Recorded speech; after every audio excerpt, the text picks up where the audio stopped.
قرآن مجید برہان رشید میں رب ذوالجلال کا فرمان ہے سورہ یونس میں، وَلِكُلِّ أُمَّةٍ رَسُولٌ فَإِذَا جَاءَ رَسُولُهُمْ قُضِيَ بَيْنَهُمْ بِالْقِسْطِ وَهُمْ لَا يُظْلَمُونَ۔ وَلِكُلِّ أُمَّةٍ رَسُولٌ، ہر امت کا ایک رسول ہوا ماضی میں۔ وَلِكُلِّ أُمَّةٍ رسول کا یہ مطلب نہیں ہے کہ اب 14ویں صدی میں کوئی کہے کہ زمین پر کئی امتیں ہیں اور ہر امت کا ایک رسول ہے، چونکہ عقیدہ ختم نبوت برحق ہے اور قطعی ہے، اور ہمارے آقا صلی اللہ علیہ وسلم آخری نبی ہیں۔ اور میں یہ کئی سالوں سے کہہ رہا ہوں کہ یہ جو فرقہ ہے یہ منکر ختم نبوت ہے اور اس کے سینکڑوں دلائل ہیں۔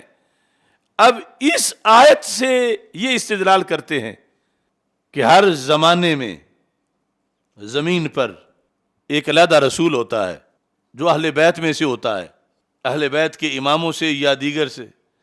یعنی یہ لوگوں کو سمجھانے کی ضرورت ہے۔ ایک ہے وہ ملعون قادیانی، اسلام کے دشمن اور بہت بڑا فتنہ، انہوں نے تو صرف ایک مانا رسول پاک صلی اللہ علیہ وسلم کے بعد، اور وہ ایک ماننا بھی کوئی چھوٹا جرم نہیں، بہت بڑا جرم ہے۔ لیکن یہ تو کئی مان رہے ہیں، اور مان بھی پھر اپنی طرف سے بذریعہ آیت رہے ہیں، آیت کے اندر سے یہ نکال رہے ہیں اپنے طور پر، اپنے جھوٹے سورسز سے۔ ہمارے ہاں کچھ لوگ بڑے ختم نبوت کے علمبردار اور چیمپئن بنتے ہیں، تو وہ مرزا ملعون دجال وہ تو ایک دشمن ہے، اور یہ جو اتنے زیادہ دشمن، کیا ان سے ووٹ لینے کے لیے ان کو نظر انداز کر دیا جائے گا کہ یہ جو بھی کرتے پھریں چونکہ ان سے ووٹ لینا ہے؟ یا یہ ہے کہ وہ انٹرنیشنل سطح پر قادیانیوں کے خلاف بولنا تو آسان ہے، اور ان کے خلاف بولیں گے تو محلے میں اور گلی میں بولنا مشکل ہو جائے گا؟ تو پھر تو یہ ہوگا کہ یہ چوائس پر دین رکھا ہوا ہے کہ کہاں بولنا آسان ہے، کہاں بولنا مشکل ہے۔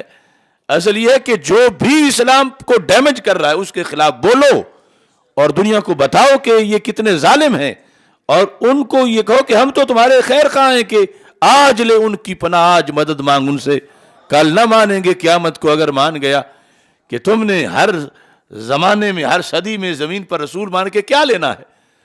تم سیدنا محمد الرسول اللہ صلی اللہ علیہ وسلم کی ختم نبوت کو مانو۔ یہ ہے اہل بیت سے پیار، یہ ہے دین سے پیار، یہ ہے صحابہ سے پیار، یہ ہے قرآن سے پیار، کہ سرکار دو عالم نور مجسم شفیع معظم صلی اللہ علیہ وسلم کی ختم نبوت پر مکمل طور پر یقین رکھا جائے، اعتماد کیا جائے، اور جہاں معمولی سا بھی کوئی بنے ایسا دوسرا پہلو اس کو کنڈیم کیا جائے۔ اور یہاں تو صرف معمولی پہلو نہیں، انہوں نے تو منہ بھر کے کہا ہوا ہے، ایک جگہ نہیں کئی حوالے ہیں کہ زمین پر ہر زمانے میں علیحدہ علیحدہ صدیوں میں آج بھی علیحدہ علیحدہ رسول ہوتے ہیں، اور پھر یہ ظلم کہ اسے اس آیت سے ثابت بنا رہے ہیں۔ آیت سورہ یونس کی، وَلِكُلِّ أُمَّةٍ رسول، ہر امت کے لیے رسول ہے۔ فَإِذَا جَاءَ رَسُولُهُمْ، جب ان کا رسول آیا۔ اب یہ کن ذہن کو بھی پتا ہے کہ جہاں ماضی کا سیگا ہے، اور جب قرآن 14 صدیاں پہلے ہوتا اس سے پہلے کا کوئی ماضی ہے، یہ 14ویں صدی نہیں کہ 13ویں صدی کا کوئی ماضی ہے۔ یہ کلام تو اس وقت اترا جو رسول پاک صلی اللہ علیہ وسلم نے پڑھ کے سنایا۔ تو ان لوگوں نے اب یہاں سے ختم نبوت کے خلاف سازش کی اور چور دروازہ بنایا، صرف یہ سند لینے کے لیے کہ ہم محب اہل بیت ہیں، لہذا ہم نے اہل بیت میں نبی مانے ہوئے ہیں۔ یعنی ہمارے جیسا کون اہل بیت کو مان سکتا ہے؟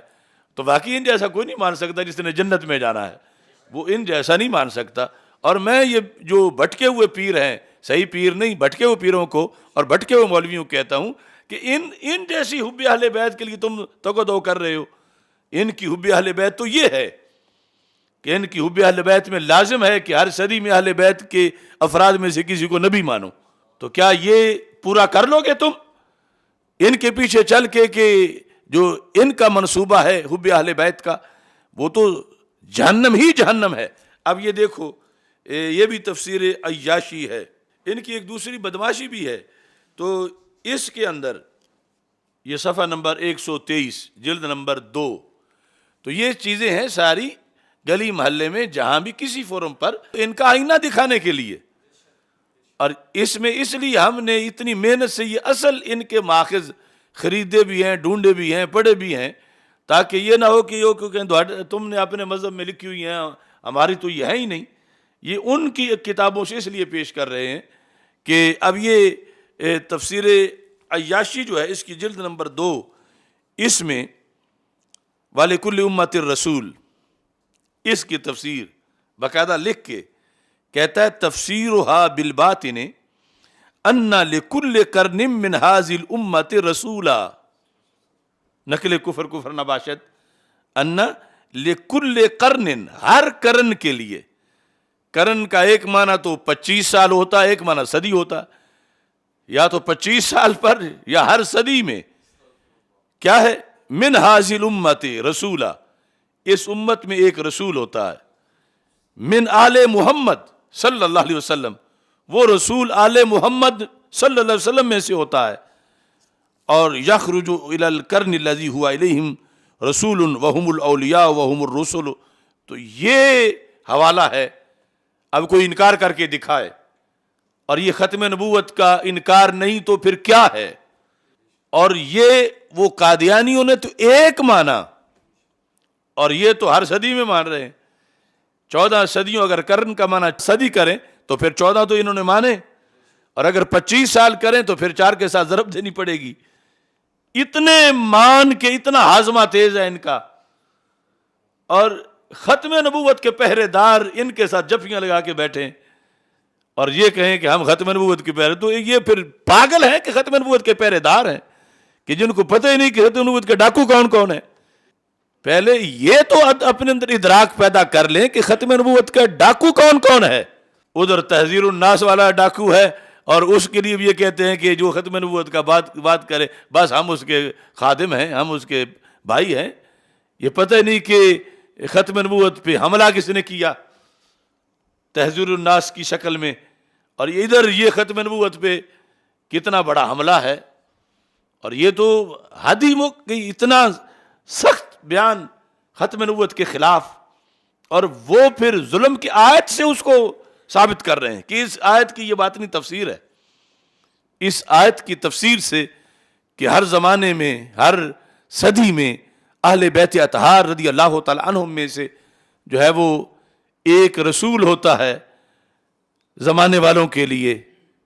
یعنی اس سے یہ نہیں کہ کوئی قادیانیت کے بارے میں نفرت میں کمی آئے, وہ پہلے سے بھی کئی گنا زیادہ ہونی چاہیے, لیکن یہ کیا ہو رہا ہے. اور پھر وہ چھپے ہوئے ہیں, یہ جھنڈے لگا کے بیٹھے ہیں, اور صورتحال ان کی یہ ہے. کیا ختم نبوت کے دیوانے مر گئے دنیا سے کہ ان کو بتائیں کہ تم ڈاکو ہو, چور ہو, اور تم ہمارے آقا علیہ السلام کی ختم نبوت کے حملہ آور ہو, صحیح کرو اپنے آپ کو, ورنہ تمہارا بھی پاکستان میں وہی حکم ہونا چاہیے ان کا بھی جو قادیانیوں کا حکم ہے. کم از کم آئین میں تو ہونا چاہیے, اگرچہ ان کے بارے میں جو آئین میں ہوا نافذ وہ بھی پوری طرح نہیں ہو رہا, لیکن ان کے بارے میں تو ابھی تک آئین میں نہیں آیا. تو یہ صورتحال ہے ان کی, اور یہ وجہ ہے کہ انہیں ہمارے نام سے آگ لگتی ہے کہ ہم کئی سالوں سے ان کا پردہ چاک کر رہے ہیں. اب جواب تو ان کے پاس ہے نہیں, رنگے ہاتھوں پکڑے گئے ہیں.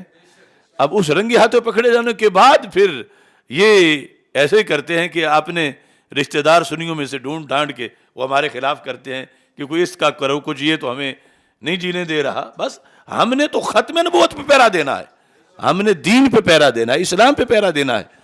اور یہ دشمن ہے, چھوڑیں دشمنی اپنی, اعلان کر دیں پریس کانفرنس کر کے ان سارے جن کے میں حوالے پیش کر رہا ہوں ان کے خلاف یہ موجودہ اس فرقے کے لوگ اور اہل سنت کا مسلک قبول کر لیں, تمہاری ان سے کوئی دشمنی نہیں. ختم نبوت کے متوالے بن جائیں, ختم نبوت کے محافظ بن جائیں.